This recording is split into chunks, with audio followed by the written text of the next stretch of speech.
இப்போ நீங்க ஒரு ஜெயில்ல இருக்கீங்கன்னு வைங்க. அங்கிருந்து வெளிய போறக்கு டனல் தோண்டணும் அப்படின்னு அவசியம் கிடையாது. காசு குடுத்து வார்டன கரெக்ட் பண்ணணும்னு அவசியம் கிடையாது. வெளிய வர்றப்ப அஜித் அண்ணன் கூட ஃபைட் பண்ணணும்னு அவசியம் கிடையாது.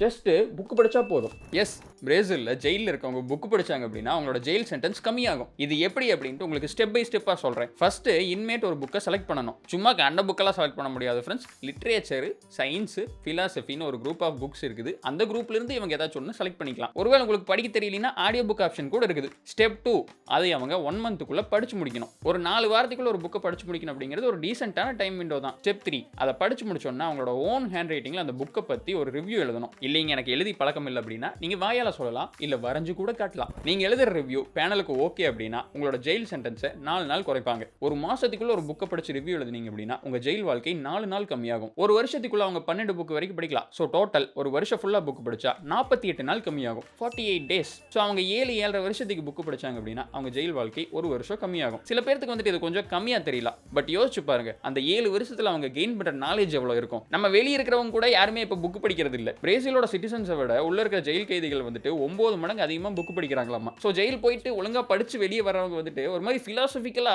ஸ்ட்ராங்கா வருவாங்க. திருப்பி சொசைட்டிக்குள்ள வந்து பீப்பிள் கூட மெர்ஜ் ஆகிறதுக்கு இது அவங்களுக்கு பயங்கரமா ஹெல்ப் பண்ணும். பிரேசில் கவர்மெண்ட் இதை வந்துட்டு 2012 லான்ச் பண்ணியிருக்காங்க. ரெமிகாவ் பெலே லெத்துரா அப்படிங்கிற ஒரு பேர்ல. இதோட மீனிங் என்னன்னு கேட்டீங்கன்னா ரிடம்ஷன் ஃப்ரம் ரீடிங். அழகா இருக்குதுல கேட்கவே. என்னன்னா ஃப்ரெண்ட்ஸ், பிரேசில்ல இருக்கக்கூடிய 60% ஆஃப் ஜெயில் கைதிகள் வந்துட்டு ஹை ஸ்கூலே முடிக்கிறது இல்லையாமா. ஸோ அவங்கலாம் கொஞ்சம் படிச்சாங்க அப்படின்னா அவங்க நாலேஜ் கொஞ்சம் இம்ப்ரூவ் ஆச்சு அப்படின்னா மேபி அவங்க வந்துட்டு இந்த மாதிரி தப்பு பண்றதை விடலாம் அப்படின்னு சொல்லிட்டு இந்த ஃபெடரல் ப்ரோக்ராம் லான்ச் பண்ணியிருக்காங்க. இது ஒரு மாதிரி நல்ல ஐடியா தானே ஃப்ரெண்ட்ஸ். இதை நம்ம ஊர்ல கொண்டு வந்தா ஒர்க் ஆகும்னு நினைக்கிறீங்களா, ஒர்க் ஆகாதுன்னு நினைக்கிறீங்களா? என்ன கேட்டிங்க அப்படின்னா அது அவங்க கையில் இருக்குதுன்னு தான் சொல்லுவேன். திருந்தணும்னு நினைக்கிறவன் ஒழுங்கா புக்கை படிச்சு திருந்தலாம்.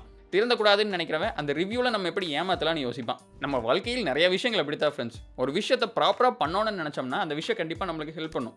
இல்லை எப்படியாவது இதை வந்துட்டு தாண்டி போனால் போதும் அப்படின்னு நினச்சிட்டு நம்ம பண்ண ஆரம்பிச்சோம்னு வைங்களேன், அதுலேருந்து நம்மளுக்கு ஒன்றுமே கிடைக்காது. ஸோ எது பண்ணாலும் ஒரு இன்ட்ரெஸ்ட் எடுத்து பண்ணுங்க.